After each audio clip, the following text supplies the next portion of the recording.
Уважаеми кумове, родители и гости, добре дошли в хотелски комплекс Дъбраш, за да споделим радостта на младото семейство. Дълбоко от човека природата е вложила потребността да има близък другар, собствено огнище, многодетно и весело семейство.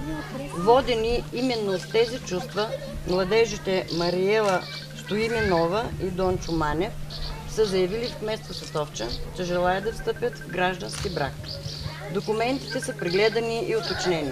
Гражданският брак може да бъде сключен на законна основа. Всяко ново семейство означава още едно огнище на обич и доверие, още едно гнездо на другарство, още една животворна клетка на нашето общество. Драги младоженци, сключването на граждански брак е едно от най-големите събития в живота на всеки човек. За да бъде сключен вашият граждански брак, е необходимо тук, пред вашите кумове, близки и роднини и лично пред мен, като длъжностно лице по гражданско състояние, устно да изразите вашето съгласие.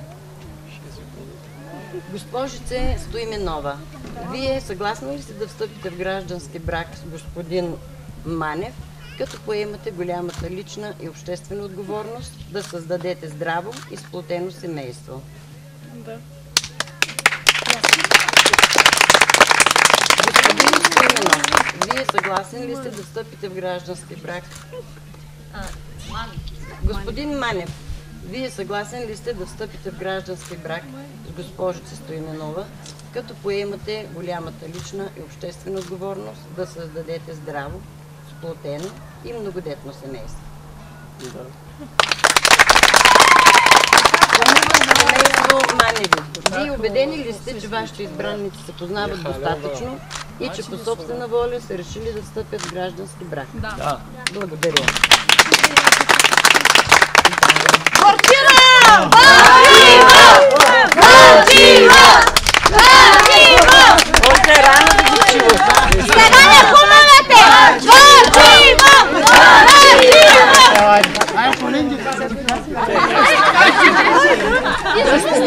Е символът на прегръдката, която ви съединява, и на слънцето, което ви дарява с лъчите си. Линията на пръстена няма край, както не бива да има край обичта ви един към друг. Пръстен се дава за обич, пръстен се дава за вярност, пръстен се дава за вечна любов. А сега това да ги заповядай.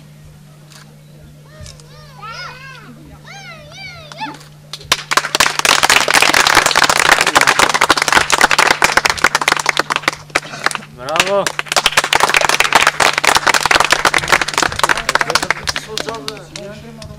В изпълнение на вашите взаимни съгласия и изискванията на семейния закон се състави този акт за сключен граждански брак. Моля за вашите съпружески подписи. Моля булката. Някъде тук. Снимай това. Заповядай. Ето. Няма нека фошика. Моля, младожената.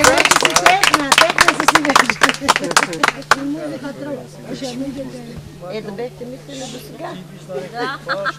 Тя отдавна се е наша. Моля, кумата. Аз ще приема кама машка чаю бе фошика. Моля, кума. Ще я дам я помисли.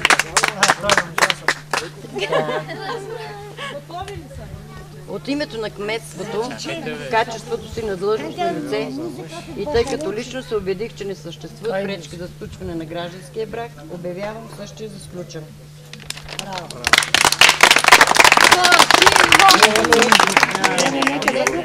Нашата родина порасна с още едно семейство, на което от сърце и душа желая щастие. Драги младоженци, нека първата ви брачна целувка бъде тук, пред вашите кумове, пред всички присъстващи, близки и роднини. Горчиво!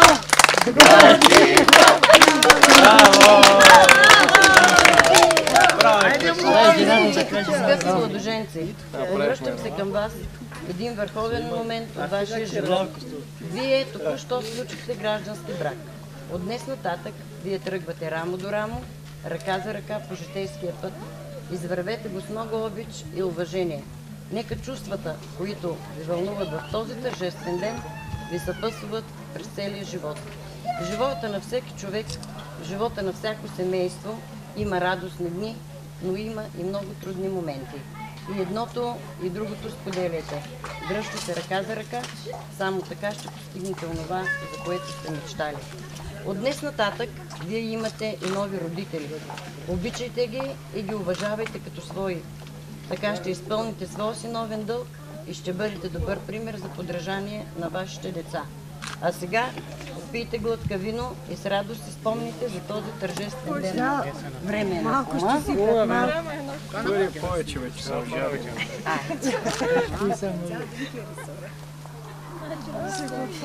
Аре, вас.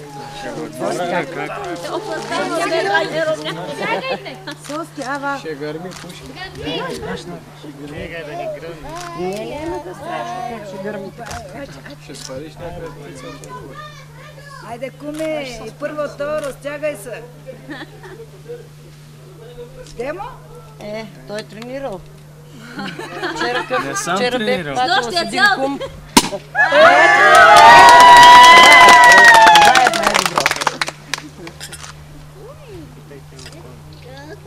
Идей да се скръмза. Сипвай. Това е бармана да горе. Какво си сипнал? Няма и много. Това се казва сега. По-малко, бе. Ай. Ето. Така да му. Глядайте.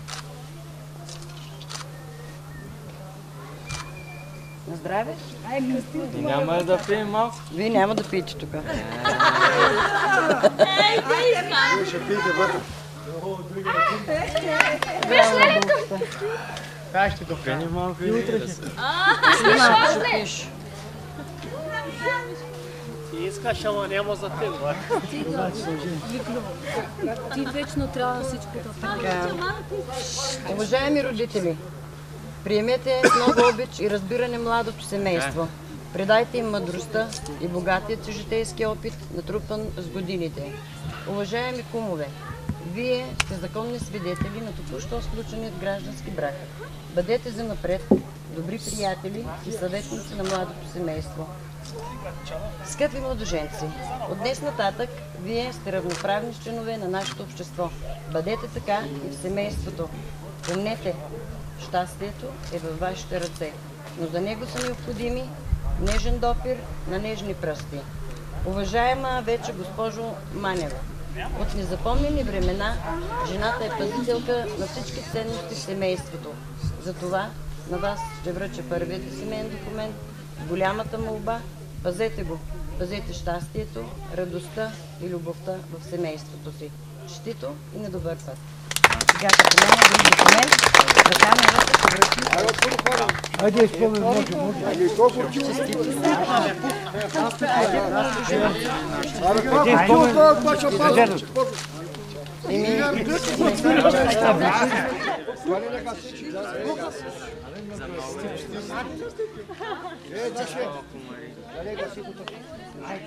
Чакай за много години. Весели празници.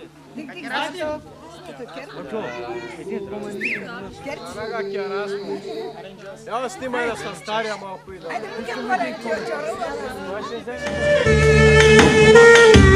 За европейските кумове специално от младото семейство.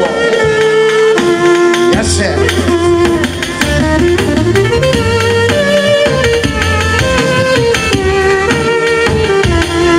За най-готини отношения специално.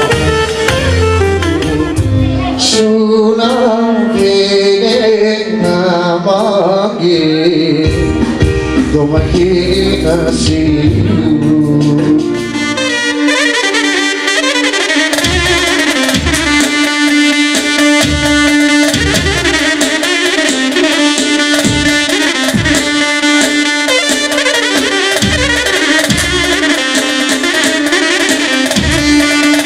Фамилията на Коронко, специално от кумовете са малко семейство.